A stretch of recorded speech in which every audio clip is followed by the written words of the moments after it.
Hey y'all, welcome back to the channel. Welcome to KP. Annalise here. So Abba was leading me to share. And as I stated in the previous video, I was watching Netflix and I was watching what is something like The Star or something. Oh, make sure you test the spirit by the spirit. Make sure you bring this back to Abba to make sure if it's for you, what parts are for you, and if it's a right now word or a shelf word.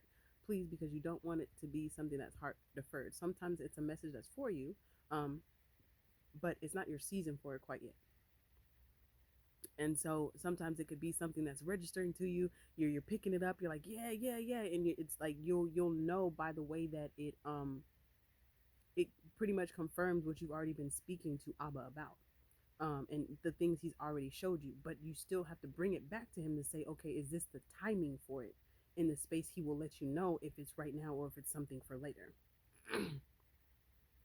So, um, in the previous video, I was talking about how I was watching Netflix and however, it got turned off. So he, Holy Spirit led me to Tubi, and we got to watch this movie. But then once that movie was pretty much about over, I was able to get back into the Netflix, and getting back into the Netflix or whatever.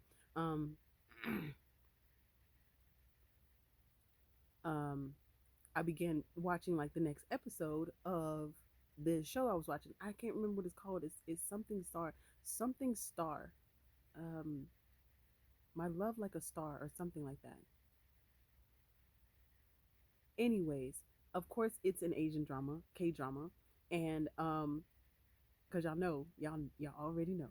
But watching it, it was the part that Abba highlighted to me was this space of this woman who's supposed to be the mom to the girl that's in the show. Now the girl in the show, I believe, is a model, and then she's also an actress. So she has these a lot of TV shows and everything. So of course she's rich, and so I went to go touch my glasses. Oh my gosh.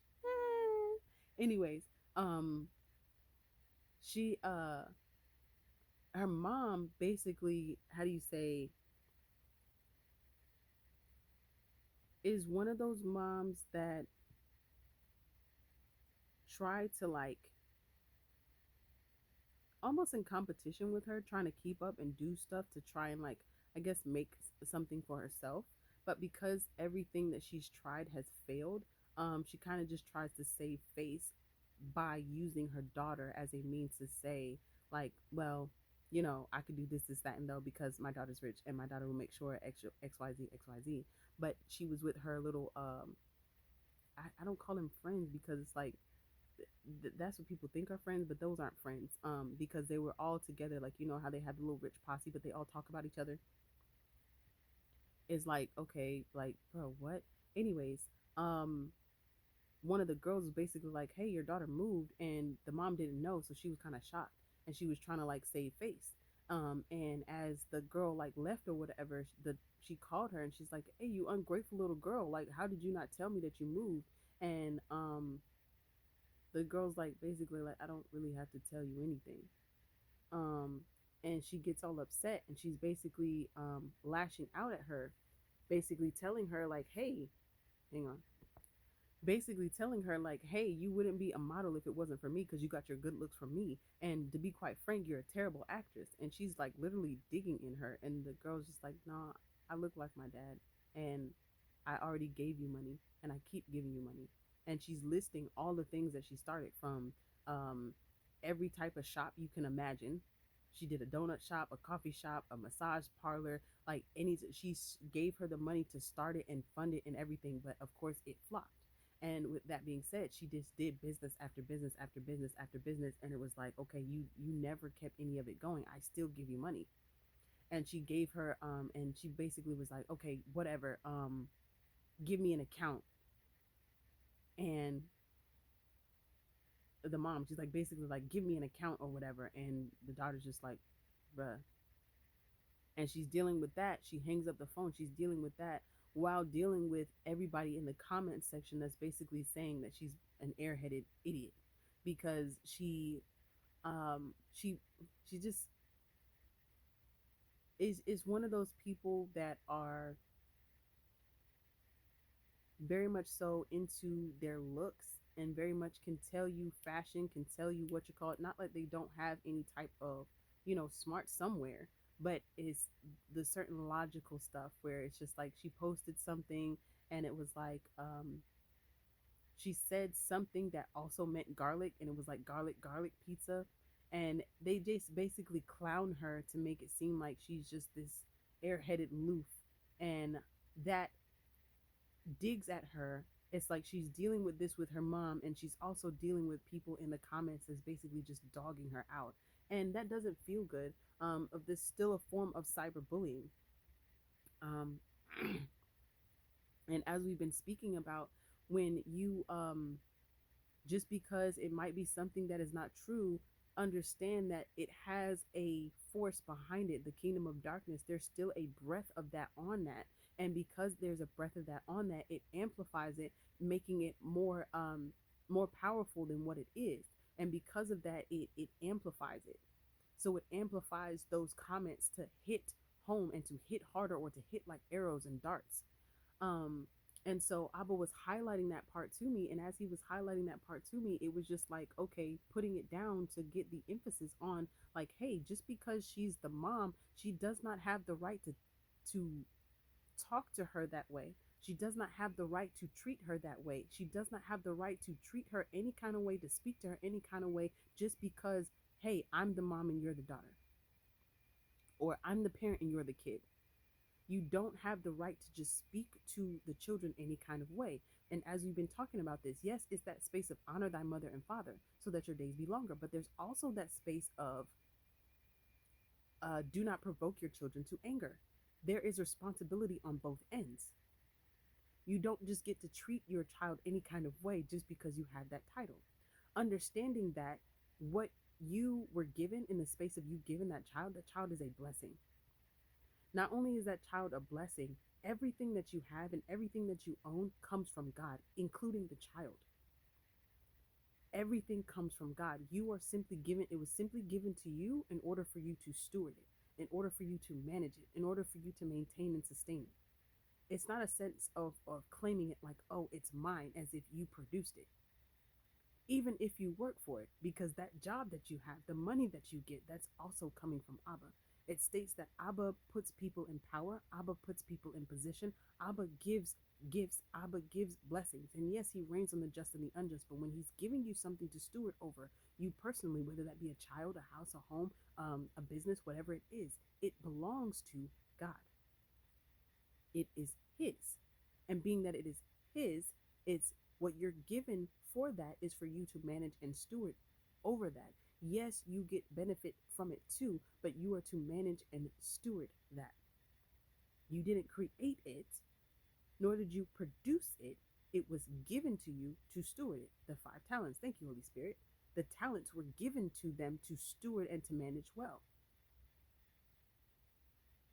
With that being said, Abba was highlighting that in the space of just because you have this title does not mean you get to say and do whatever you want.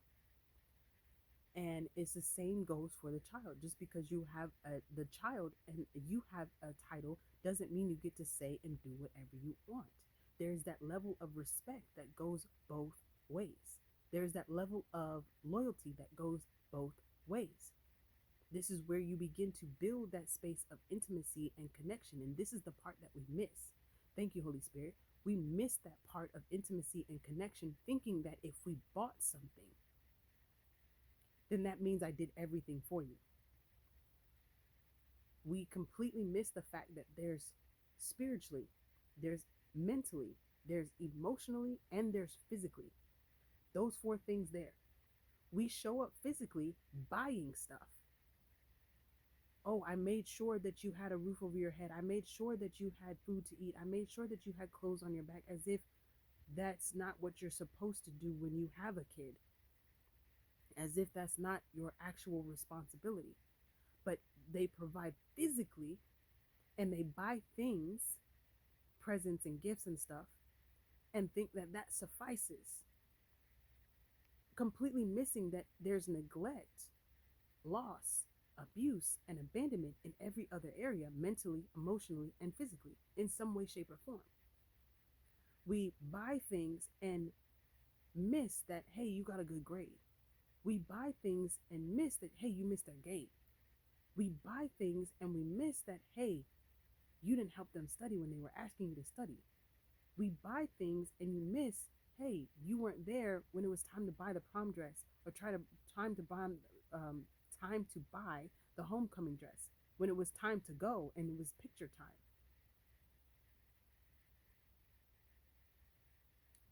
All of these spaces and places where you're not there mentally, spiritually, emotionally, but even if you're there physically, you're not there physically in a way that there is actual presence. You replace your presence with presence. Get it? Not the actual you being there, and what you call it. It's almost as if you're living with a ghost. Thank you, Holy Spirit. You're not there's the presence, but there's no presence. So you have gifts and you have things, but you don't have them. And then you you see this and you don't understand that it's something that is not healthy. You don't understand it's toxic. You don't understand that it's drama filled. You don't understand that it's dysfunctional until you begin to see other cultures, see other families, see other people watching TV and movies. Even though TV and movies aren't real, they still derive from a space of realness. And some families are healthy and whole and healed and functional. Some families are. Now, you can also state or say it as, hey, they're also functional in certain areas and dysfunctional in other areas. There's everything that can go through every type of people, but you know that certain people for a certain thing. And a lot of times when you see within Asian countries, whether that's Korean, Chinese, Japanese, even Indian, because India is in Asia, so they're considered Asian. In that space, you can see that a lot of what is considered the norm, it's not something that's random, it's not something that's blue moon, it's not something that's like, oh, that's that rare exception. No, you can see it as the norm, even if they may have something that is an arranged marriage. They try to make sure that the children are compatible, the families are compatible. In ideal spaces, we're not talking about every single space, but in ideal spaces, and this being the norm, they try to make sure that these arranged marriages, they're at least compatible, the families are compatible, and then they go so far as to pay for the entire wedding. Like, the children aren't responsible for that, it's the parents that are responsible for that. And then you have the space of, after their children get married, they make sure the children have a home, and they make sure the children have furniture in that home, and they also make sure the children have stuff for the baby, for the babies to come when the baby's time for it to come. You can see that hold on, you begin to see that, hold on, that, wait a minute, that wait, hold on. So you begin to fantasize, you begin to fantasize on what you think your family should be like, or what you want your family to be like when you grow up. Or you begin to pull things like, thank you, Holy Spirit, the Disney, with the Disney princesses. We get in our head that we want to be these princesses that are loved, and that are cared for, and that are saved out of this dysfunction that we're in, because we don't understand where it's coming from. We're running from it. We're fantasizing, wishing life was different, not realizing that we are carrying it with us wherever we go. The baggage, the trauma, the drama, the dysfunction, we're carrying it wherever we go. And that starts with everything small. We think it's just this big thing. No, it starts as a seed that's breathed on. And usually it's going to be Satan and his minions that are planting these seeds. They're planting these seeds of dysfunction, of drama, of toxicity. They're planting these seeds. And because you aren't in an environment that is healthy and whole and healed, you're in a dysfunctional environment, being that the parents and the family that you have is dysfunctional, drama filled, and toxic filled. There's going to be the space of the environment to actually breed on that seed. Because that environment is there, it breeds on the seed. And it basically, it's watering the seed, and you can have bad seed, and bad seed can grow, as you have the wheat and the tare. The tare is what's growing with the wheat, though they look similar. The wheat is good, the tare is not. It looks like something that is good. Hence, when I was just talking about the other video, how somehow the Netflix got turned off, and so I went to Tubi, and there was this movie called Miss Winterborn that was highlighted to me. You could see the girl; she didn't know love. So it was hard for her to understand that this guy who was a jackweed was literally sitting there just breeding flowery language out of her to use her and abuse her, because as soon as she got pregnant, he kicked her out. It was like, that's not mine, get out. Even though it's a young girl, that she's like, hold on, she's not with anybody else, because at that young age, being infatuated like that, you don't know how to do that until you learn and understand. Oh, okay, it's playing, it's a game, and then you don't have to play the game. But it's a space of not knowing that it was infatuation. She understood that space. She thought that that floweriness was love. And a lot of times, if you don't know, it's going to look the same. That wheat and the tare looking the same.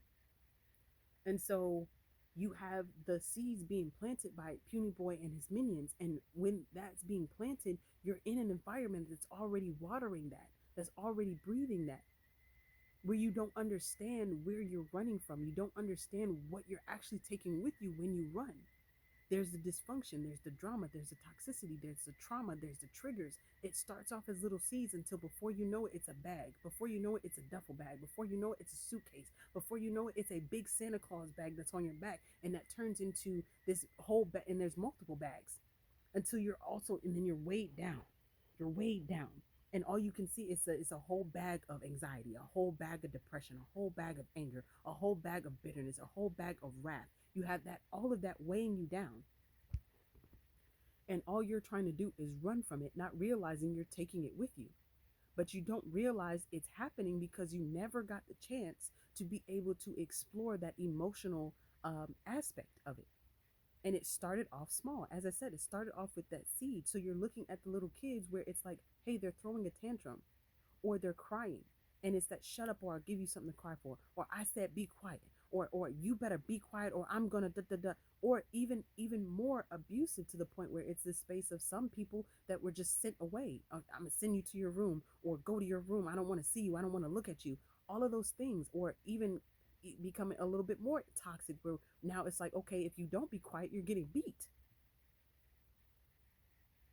With that being said, with all of that being planted there, you never got to explore that, what you call it. We think that, oh, that be quiet, or I'm gonna give you something to cry for, or shut it because I don't want to hear it. That does not help the kid understand what they're feeling, why they're feeling it, or regulate to know that they're okay.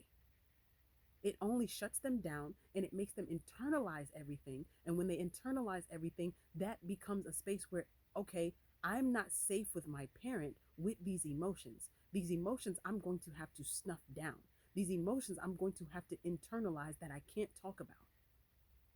And I'm going to have to just be quiet. And that turns into that teenager that's now having hormones. Remember, hormones are not emotions.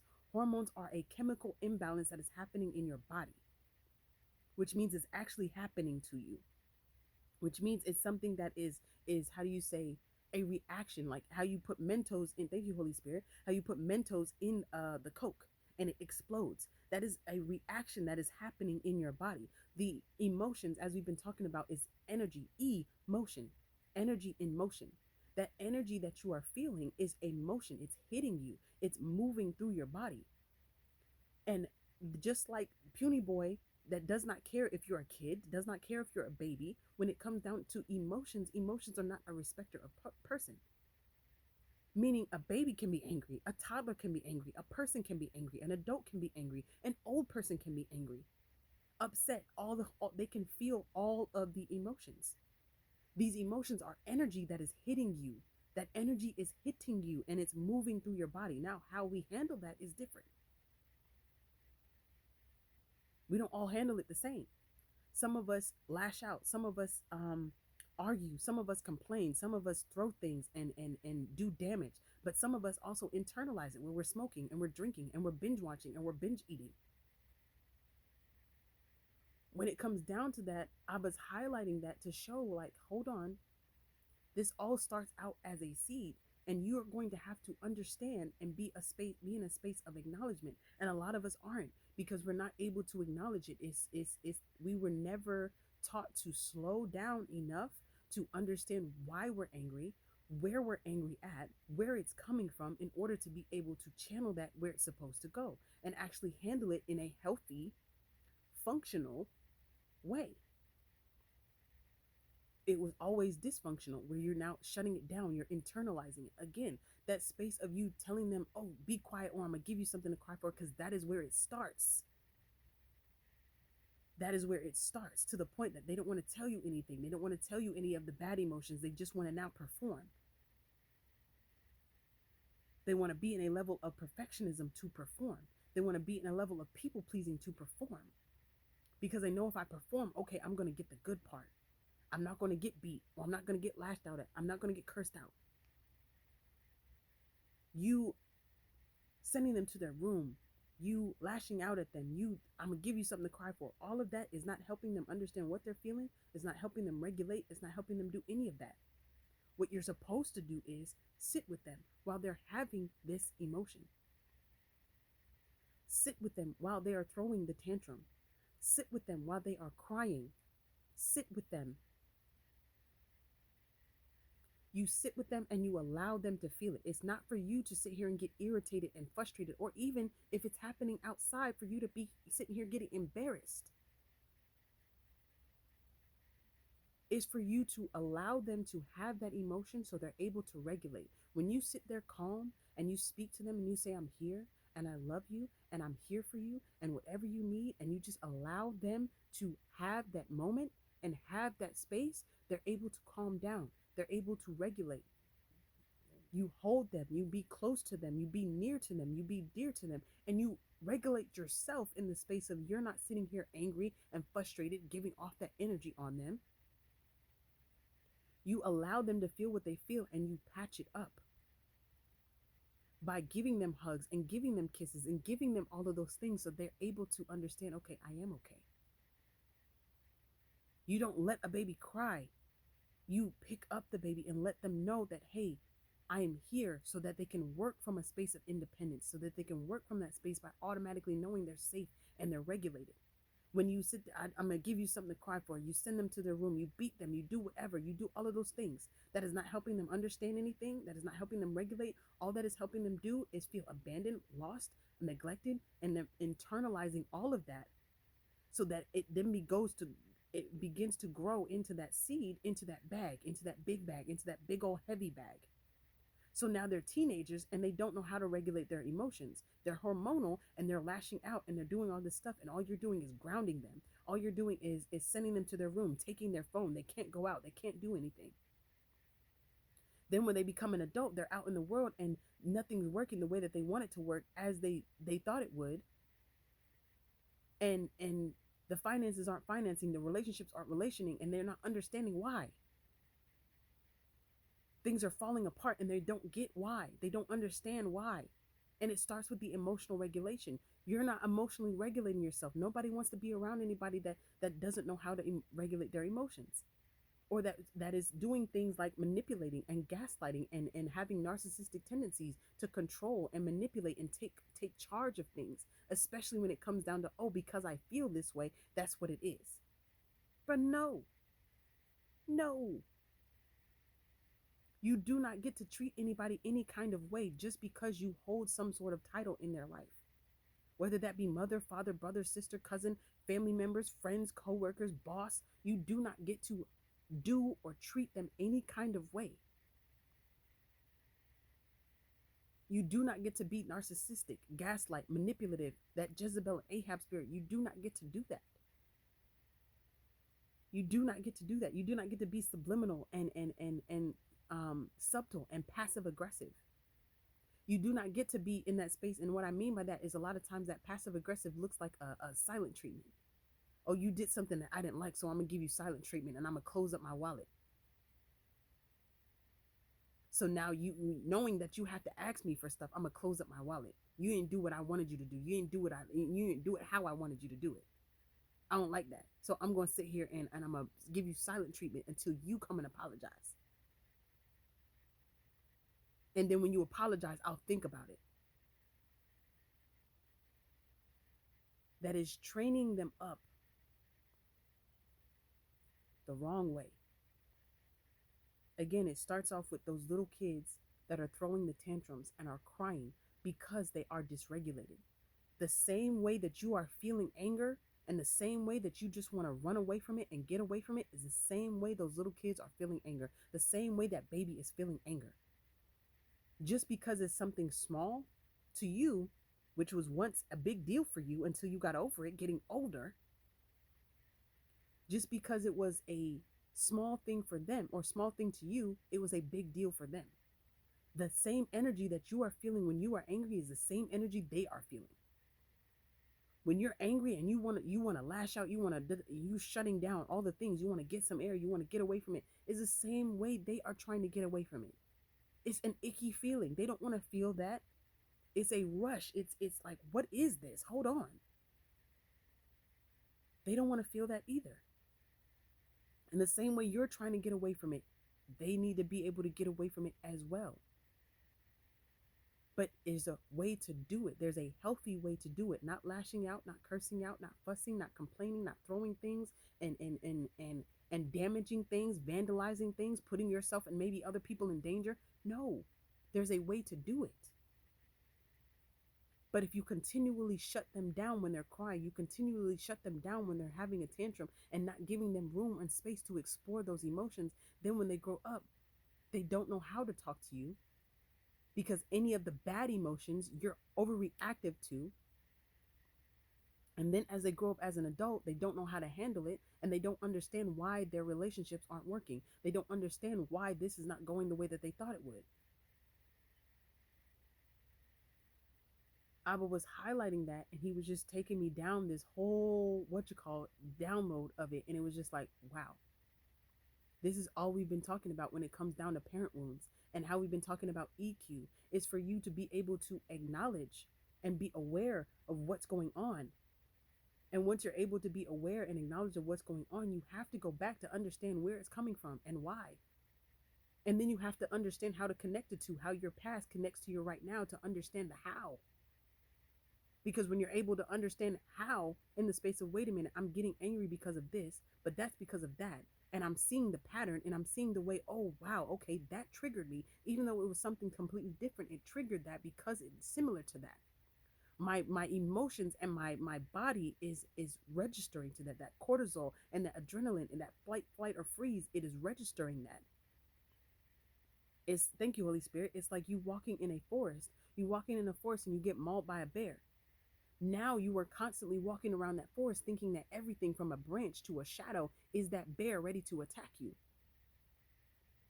And so you're looking at it. That wasn't the bear. The branch wasn't the bear. The shadow wasn't the bear. So that's that other thing that happened that is triggering the time when you got attacked by that bear. And a lot of time that attack by that bear is going to be that space of neglect, that abandonment, that loss, that that is happening when you are that little kid and you're looking for comfort. You're looking for somebody to help you with these emotions that you're feeling and you don't know what to do with them. But the people that you're supposed to rely on are shutting you down and basically telling you to go deal with it yourself because they don't want to deal with it. Be quiet. I don't want to hear that. All of that together just breeds this space of dysfunction. It breeds a space of toxicity. It breeds a space of drama. But we don't understand. There's all this reactiveness.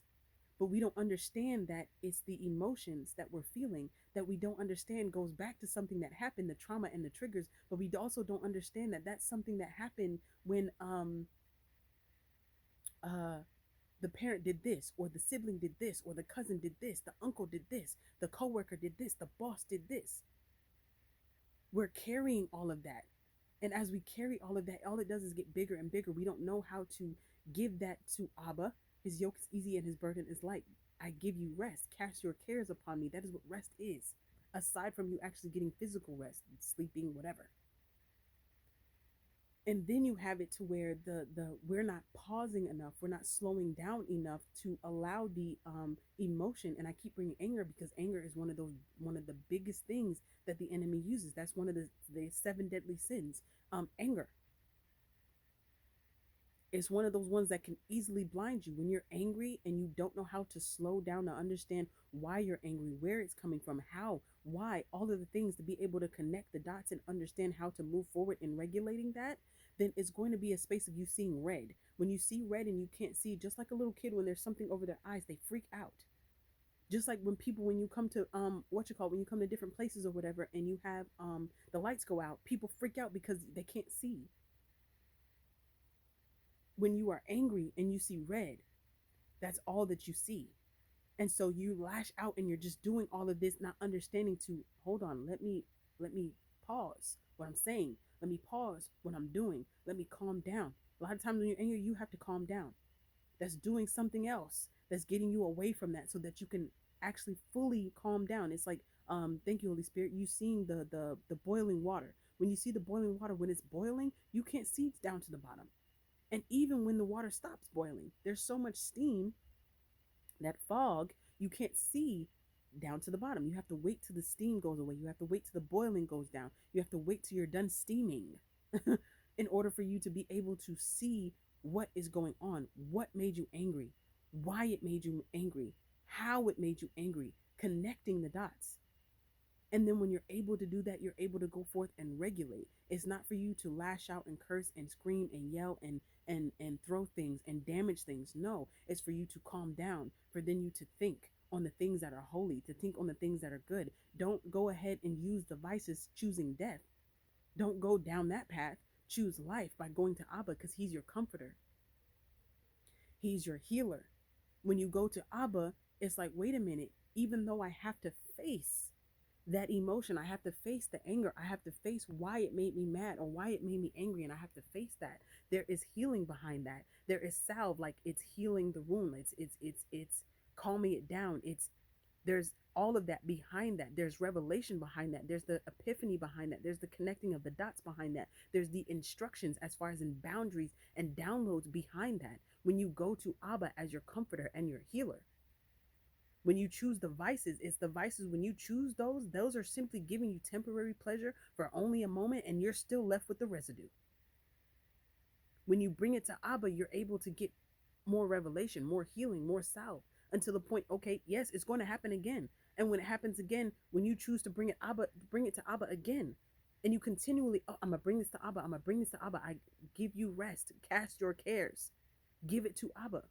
When you give it to him, he will continually show you more, give you more, help you to see more, help you to know more, help you to understand better. And as you do that, it'll be to the point where something used to literally bother you and drive you bonkers is literally like chaff to the wind. It's like, oh, completely unbothered. But if you keep going down the path of death by choosing the vice, it's only giving you that temporary pleasure, and then you're still left with all the residue. You're still left with questions, and then even more questions because you felt good for a moment, but now it's like, I don't feel good anymore. The residue is still there. I don't get why. I don't understand. It's that quick reaction that we have there where there's no timing to say la. That means to pause and think on God, to pause and invite Holy Spirit in. We we don't do that. And the reason we don't do that is because at a very young age we were taught to shut our emotions down. We were taught to internalize our emotions. And as you grow older, this is where you don't have any emotional regulation. There's no EQ. You got all the IQ in the world, but no EQ. That makes you a person that people don't want to be around. Hence, your relationship's not working the way that you want them to work. Then you're not seeing yourself because that emotional dysfunction also plays in the part for you not being able to see whose you are and who you are. You have to go back to go forward. You have to go back to understand your present and your now and understand how they connect in order for you to move forward in the right path, on the right foot. Thank you, Holy Spirit. Wow. But this was just what he was downloading to me to share with y'all in the space of, just because there is a title does not mean you put them on the pedestal as an idol. And it also does not mean they get to say and do anything to you. They don't get to just treat you any kind of way. Sure, they did this and this and XYZ. They raised you. But understand the difference between raising and watching them grow up. Raising is when they actually have understanding, they have knowledge, they have wisdom. Watching them grow up, okay, you paid for this, you paid for that. There was no connection, there was no intimacy, there was no building of that connection or intimacy. It was you replacing your presence with gifts, presents. You watched them grow up. You didn't raise them. Not only that, you were a great employee, great employee. You went to work. You made money. You paid bills, which was all still given to you by Abba. But terrible parent. You weren't there mentally, emotionally, spiritually, especially spiritually. And even if you were there physically, it was more like you were a ghost because you replaced your presence with presents, gifts. But once the kid is able to provide their own presence, provide their own money, it's a space of like, okay, where's the connection? Where's the intimacy? Where's the relationship? We have relation, but no relationship. Where is it? We skip over that part thinking that the important part is for the children to have what you never had. That's not the case. And when we think about it in the space of material things, we don't think back to, hey, hold on, because as children, that's understanding. We're looking at like, hold on, yes, you're mom, but you were a person before you were mom, and I don't know this person. I know you're my mother. I know you're my father. I know you provided for me. I know you paid for stuff for me, but I don't know you as a person. Hence the lack of intimacy and connection. I don't know you as a person. Then when I get to know you as a person, I'm finding that, hold on, you're a very dysfunctional, toxic, and drama filled person. Hold on. I don't want to be around that. And I don't have to be around that just because you have a certain title. But then in this same breath, it's the skipping over the part that, hey, before I was a mother, I was a person too. Before I was a person, I was a kid too. I know what it feels like to not get those hugs and kisses. I know what it feels like to not talk to them, to not have any connection to them. Like, hold on, I have friends where we're able to chat, we're able to conversate, we're able to talk, we're able to laugh and everything. But I can't do that with my parent. Why I can't talk to my parent? But I'm supposed to run to them when something goes wrong. I'm supposed to run to them when I need help with something. Hence, how we sit here and say, oh, snap, I gotta hide this from my mom. I gotta hide this from my dad. I can't let them know, oh, snap, I gotta hide this from grandma. Instead of, oh, I gotta tell my mom, I gotta tell my dad, I gotta tell my grandma, I gotta tell my grandpa, they gonna know what to do. I gotta tell my uncle, they gonna know what to do. I gotta tell my big cousin, they gonna know what to do. There's supposed to be a level of healthiness in that, with love and support, for them to be able to say, okay, I can rely on them because they're going to know what to do. Where it's most of it, for a lot of us, it's the opposite. It's, oh, snap, gotta hide it because, oh, they're going to flip their wig. We don't equate or understand how, hold on, I was a person before I was a mother or a parent. I was a child before I was an adult. I understand what it feels like to not get those hugs and kisses. So I'm going to make sure that I give those hugs and kisses. It's not a space of, oh, I don't know unconditional love and I don't know what it looks like, so I'm not giving it. What is that? What is that? It's, no, wait a minute. I didn't get that. And I know what it felt like to not get that. So now I'm going to make sure that I give that so that they're not missing out on that. And I get it, being human, sometimes it could be this space of, hold on, I have to give what I didn't get. That's not fair. But when you look at the